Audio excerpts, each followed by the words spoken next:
Hey, how you doing? This is a Talking Dude. Thank you very much for watching. Do subscribe to this YouTube channel. Now, in this video, I'm going to talk about the African population in the United States, the African immigrant population in the United States, and compare it a little bit with the African immigrant population in the United Kingdom, where I live.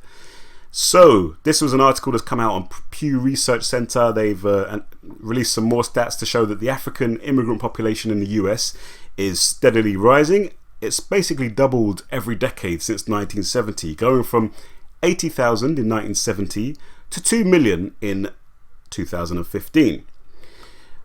Further on down, we see the main countries of origin there. 300,000 of them are Nigerians, 200,000 are Ethiopians, just under 200,000 are Egyptians, and then you've got Ghanaians, Kenyans, South Africans, Somalis, and then it gets less and less and less. And that's kind of similar to the UK as well. I believe the biggest black African group in the UK are Nigerians. I think that's followed either by Somalis or Ghanaians, one of the two. We don't have really many Ethiopians or Egyptians, but we do have a fair few Kenyans and so forth. In the UK, well, specifically in London, let me show you some statistics. Most black people in the UK live in London, and what you can see here, we have the black Caribbeans and the black Africans. So whereas in the US, the most black people are African Americans. These are African origin. They obviously originated in Africa, but they are, descendants of slaves, people who were enslaved and taken from Africa. Those are I think there's something like 40 million of those in the US, and there's only 2 million African immigrants. So still, African immigrants are a tiny minority. Whereas the difference here in the UK is that Africans are now the majority of black people here in the UK, whereas there's no, there wasn't a huge number of black people here beforehand. Those who were here were black Caribbeans, and they mainly came in the post-war era, 1950s and 1960s, and to an extent the 1970s, whereas the Africans mainly have been coming in the 80s, 90s, noughties, and to this day. And so as you can see here in London, the population from 2001 to 2011, the black African population was only slightly more than the black Caribbean population in 2011. Now it's up at 50% more, pretty much, than the black Caribbean population, whereas the black Caribbean population has actually stayed the same. And that's an interesting kind of comparison there. But I wanted to talk about, how are these people doing? How are these African immigrants doing in the United States? Well, I remember looking at this article some time back from Bloomberg, and it's basically, it was talking about how African immigrants are actually doing pretty well, particularly Nigerian immigrants. And the article is entitled, "It Isn't Just Asian Immigrants Who Thrive in the United States." And just to scroll down, I'll quote a couple of little sections. Basically, he points out that people are saying, oh, the reason why the Asians do really well is because of the Confucianism and so on and so forth. But then he points out that actually African immigrants are also talking about education, very educationally savvy too. So he points out that apparently, according to US Census data, more than 43% of African immigrants hold a bachelor degree or higher, which is slightly more than immigrants from East Asia. Nigerian immigrants are especially educated, with almost 2/3 holding college degrees, a significantly higher percentage even than Chinese or South Korean immigrants. African immigrants are also very likely to hold advanced degrees, many of which are earned at US universities. By many measures, African immigrants are as far ahead of American whites in the educational achievement as whites are ahead of African Americans.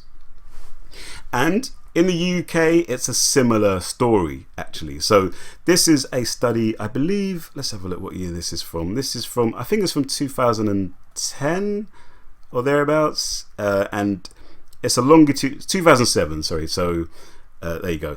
And it's a study looking into various comparisons of the different ethnic groups as far as education goes, and it's looking at what are some of the explanatory factors behind this. And what I want to focus on is to do with the parental qualifications of these pupils. And what I'm going to do here is, sorry, I should have got this. I had it primed, but obviously I I moved out of it. But basically what you see is that there's an interesting comparison between Africans and Caribbeans when it comes to parents. So this is a chart of the mother's highest educational qualification by ethnic group, and then below there is the father's highest educational qualification by ethnic group. Now what you see here is that for the women, for the mothers, black Africans are, they're 15% of them have a degree or equivalent, 10% of black Caribbeans have a degree of or equivalent. Both of those are actually quite high. I think the African number is the highest amongst all of the ethnic groups, including Chinese. Wait, is it including? Well, anyway, it hasn't got Chinese here for some reason, but it's higher than all these other groups, including white, British, and mixed. And the black Caribbean number is actually pretty high as well. I think that's second or third highest. But what's interesting actually, is that whereas something like 40% of mothers of children who were doing GCSEs in 2007 who were black African, 40% of those had no qualifications. Only 12% of black Caribbean mothers had no qualifications, and that's the lowest number for all of the ethnic groups in this study. But when you look at the fathers, you see a different picture. That blue is the degree or higher, and you see there that 40% of black African fathers of these children who were doing GCSEs, that's a General Certificate of Education, 40% of those had a degree or equivalent, which is, that's much higher than all of the other groups, much higher than the black Caribbean group, which is about 10%. And so the black African fathers are very well educated to a very high level, which is interesting. And I've seen some other statistics showing that Nigerian-born immigrants are, I think it's something like the majority of them, similar to the US, is the majority of them have a degree or higher. And that kind of translates, I think, helps to explain some of these other stats that we see. So, for example, this is an independent article from 2016. It says Chinese, Indian and black African children more likely to attend university in England than white British students.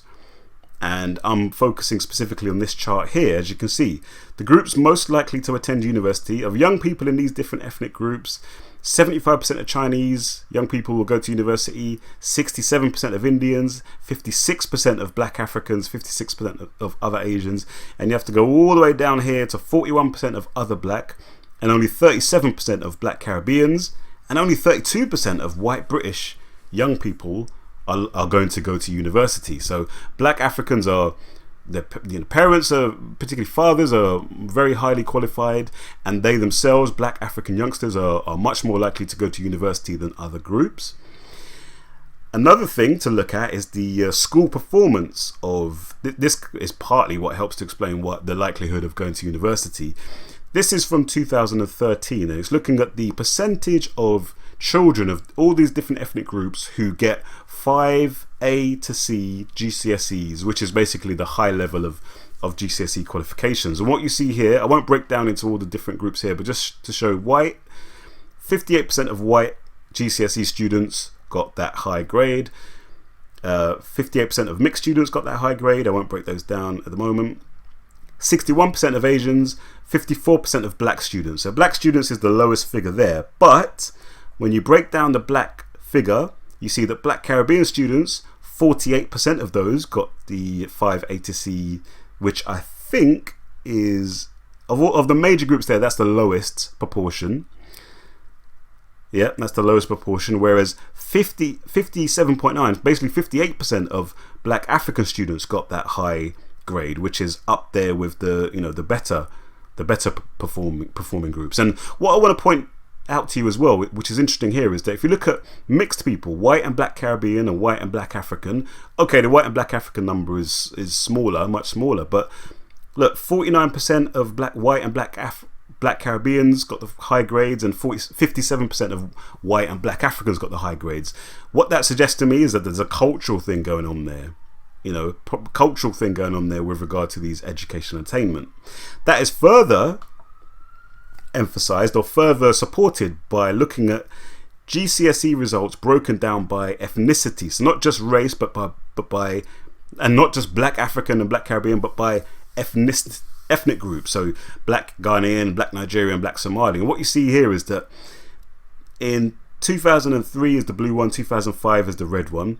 So you're looking at 55% of black Ghanaians got 5 A to C's, 56% of black Nigerians got 5 A to C's, 29% of black Somalis got 5 A to C's. So you see that there's differences within the ethnic groups. Again, Nigerians coming out on top, and this is over, that's nearly 15 years ago, these stats, 10, 12 years ago. So I believe that's even higher and higher, as you'll see in a minute from the an article in The Economist. So you see here, there's a pattern of high educational attainment, which I believe is also being seen in the United States and will be seen in the United States as far as at least these groups go, your Nigerians and your Ghanaians. Somalis, not doing so well, but you'll see here, look at this improvement in just 2 years. That's a 30% improvement from 22% to 29%, showing there that there's something to do there with their coming to the country, not being able to speak English.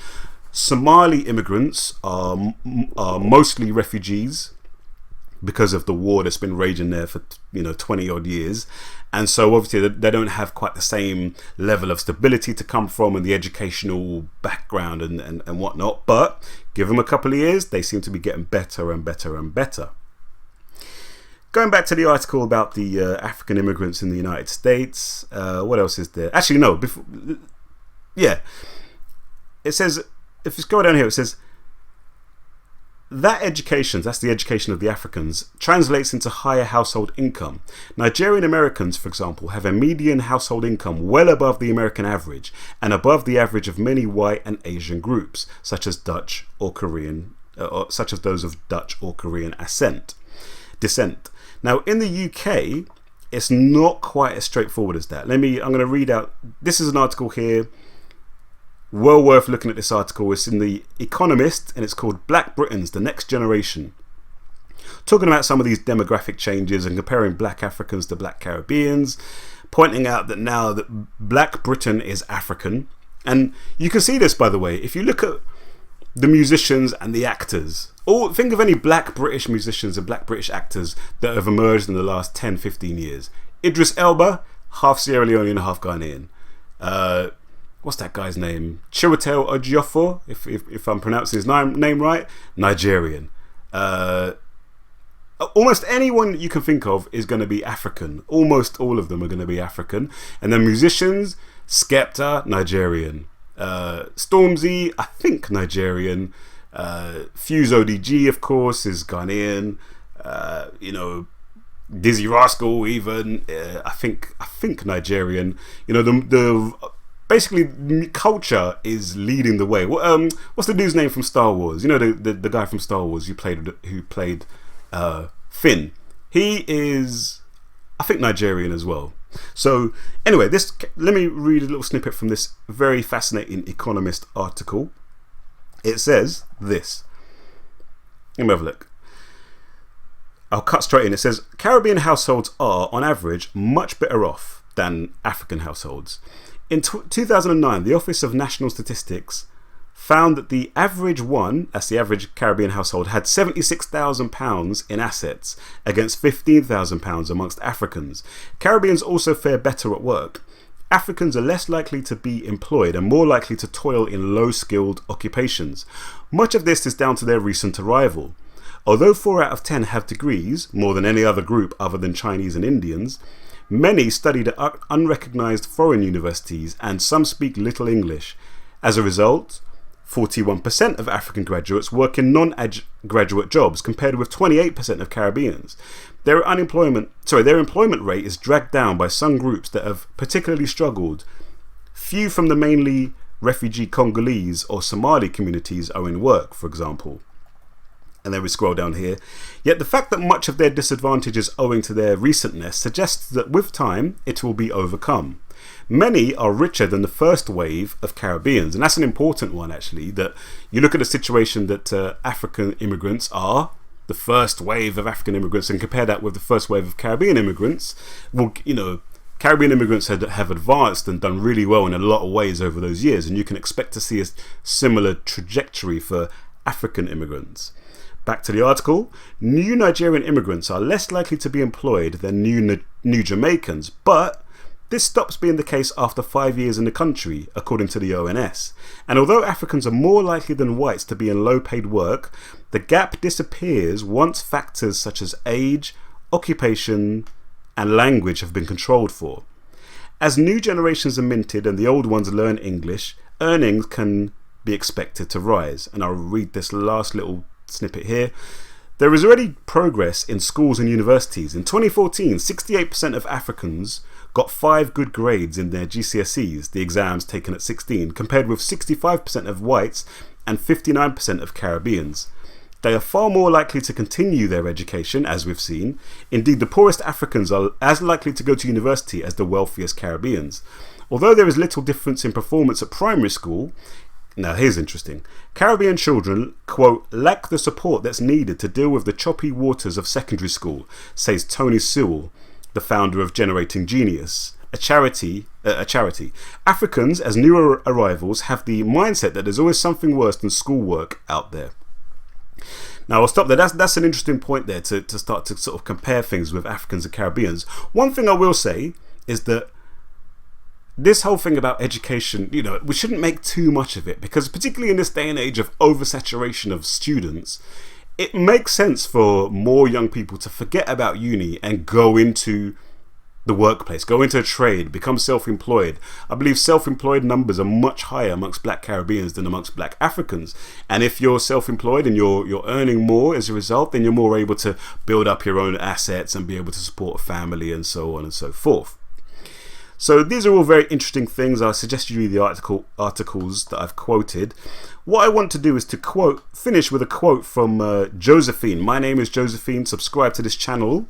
Subscribe to her channel if you haven't already. It's a really good channel. She's a Nigerian American, and in this video of hers, which is called Why the Black Community is Poor, she kind of talks a little bit about what she sees as the differences between African Americans and African Caribbeans. So I'll close with this. Thank you very much for watching. Take care. Make sure you subscribe to my channel, and let me know your comments, let me know your thoughts. Make sure you like the video, share the video if you would.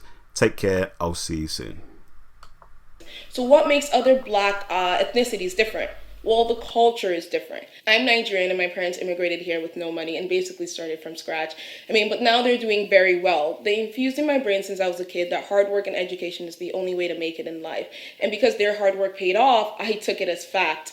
They didn't even want to come to my high school graduation because to them, it's not a celebration. It's just something you simply have to go through. I wasn't allowed to date until I was in university because at that stage, they believe I was smart enough to make wise decisions. They have access to my GPA and check whenever they want to make sure I'm still doing well in school. It's annoying as fuck, and I don't think I'll go that extreme with my kids, but being raised with that kind of mentality, I can proudly say I'm in a relationship that's headed to marriage. I will not have a child before I'm financially stable enough to have one, and I do not have a criminal record, and I'm in school studying to be a lawyer.